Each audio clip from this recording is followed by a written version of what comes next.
Market को लाल निशान में देखकर डर तो लगता है ना? ये बहुत स्वाभाविक है।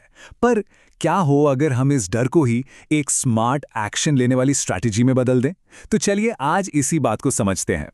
जरा इस नंबर को देखिए। इस साल अब तक मार्केट करीब करीब 11% नीचे है। अब ऐसा आंकड़ा देखकर थोड़ी चिंता तो होती ही है। और जैसे ही अपना पोर्टफोलियो लाल होता दिखता है, मन में पहला सवाल क्या आता है? यही ना कि क्या सब कुछ बेचकर निकल जाना चाहिए? क्या ये घबराने का टाइम है? या फिर हम अपना नजरिया ही बदलते हैं, मतलब इसे एक संकट की तरह देखने के बजाय एक शानदार डिस्काउंट सेल की तरह देखें तो? जी हाँ, एक मौका। और यही आज के हमारे विश्लेषण का सबसे बड़ा आइडिया है। तो चलिए सबसे पहले और सबसे जरूरी कदम से शुरू करते हैं, यानी मार्केट की इस उठापटक को देखने का अपना नजरिया बदलना, डर से मौके की तरफ। देखिए, ये बात बहुत गहरी है। मार्केट का लाल रंग असल में एक शानदार मौका लेकर आता है। जो लोग ये बात समझ जाते हैं वही स्टॉक मार्केट में पैसा बना पाते हैं।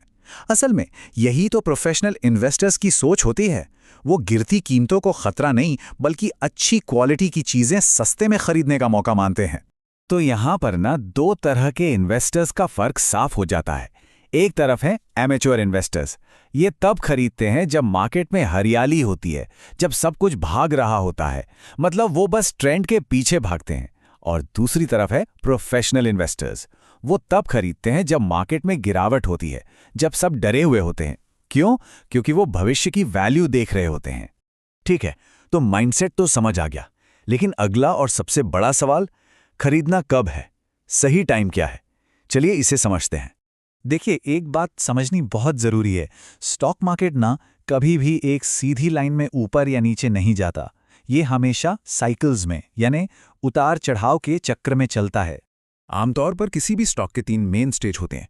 पहला स्टेज है एक्यूमुलेशन, मतलब जब गिरावट के बाद स्टॉक एक बेस बना रहा होता है। दूसरा है मार्कअप, जब उसमें एक मजबूत तेजी आती है।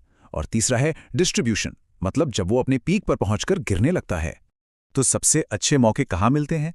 स्टेज 2 में नहीं, जब बड़ी रैली आ चुकी होती है, बल्कि स्टेज 1 में, यानी क्रैश के बाद, या फिर स्टेज 3 में, यानी क्रैश के दौरान।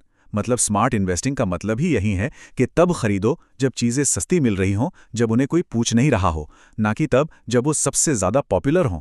तो हमें ये पता चल गया कि कब खरीदना है, लेकिन अब अगला सवाल, क्या खरीदना है? मतलब इस गिरावट में अच्छी क्वालिटी वाले बिजनेस कैसे ढूंढें? और यहीं पर असली चैलेंज आता है। संकट के समय में क्वालिटी कैसे पहचानें? कैसे पता करें कि कौन सी कंपनी सच में मुश्किल में है और कौन सी सिर्फ मार्केट के डर की वजह से सस्ती मिल रही है? इसका एक आसान तरीका है। हमें उस वजह को देखना होगा जिससे मार्केट गिरा है। मान लीजिए कोई जियोपॉलिटिकल तनाव है, तो हमें देखना होगा कि कौन से सेक्टर इससे सीधे तौर पर प्रभावित हैं, जैसे शायद ऑटो सेक्टर, क्योंकि तेल की कीमतें बढ़ सकती हैं। और कौन से सेक्टर ऐसे हैं जिन पर इसका सीधा असर नहीं पड़ना चाहिए, जैसे हेल्थ केयर या टेलीकॉम। ये कुछ ऐसे ही सेक्टर्स हैं जिन्हें डिफेंसिव माना जा सकता है, जैसे फार्मा, हेल्थ केयर, हॉस्पिटल्स या टेलीकॉम। इन बिजनेस की डिमांड पर अक्सर बाहरी संकटों का सीधा और बड़ा असर नहीं होता। तो हो सकता है कि इन सेक्टर्स में अच्छी कंपनियां सिर्फ डर की वजह से सस्ती मिल रही हों। चलिए, अब आखिरी और शायद सबसे जरूरी हिस्से पर आते हैं। खरीद तो लिया, लेकिन अब मैनेज कैसे करें? एक प्रोफेशनल फंड मैनेजर की तरह निवेश को कैसे संभालें? एक बहुत बड़ी गलतफहमी है कि लॉन्ग टर्म इन्वेस्टिंग का मतलब है खरीदो, रखो और भूल जाओ, बस प्रार्थना करो कि सब ठीक हो। पर ऐसा बिल्कुल नहीं है। ये एक एक्टिव, लगातार चलने वाला प्रोसेस है। तो ये एक्टिव मैनेजमेंट का डिसिप्लिन क्या है? बस 3 सिंपल स्टेप्स हैं। पहला, अपनी कंपनियों के परफॉर्मेंस और उनके तिमाही नतीजों को रेगुलरली रिव्यू करते रहें। दूसरा, ये एनालाइज करें कि क्या बिजनेस अभी भी मजबूत है और उम्मीदों पर खरा उतर रहा है। और तीसरा, जो स्टॉक्स अच्छा परफॉर्म नहीं कर रहे या अब आपके क्राइटेरिया में फिट नहीं बैठते, उन्हें बिना इमोशनल हुए पोर्टफोलियो से हटा दें। मतलब सीधी सी बात है, अपने पोर्टफोलियो को मैनेज करना होगा, ठीक एक म्यूचुअल फंड की तरह। उसे परफॉर्मेंस और बदलती परिस्थितियों के हिसाब से एडजस्ट करते रहना पड़ता है। हमें खुद अपने पैसों का फंड मैनेजर बनना होगा। तो कुल मिलाकर बात यह है, मार्केट में एक जबरदस्त सेल लगी हुई है। सवाल बस इतना है कि क्या खरीदारी के लिए तैयारी है?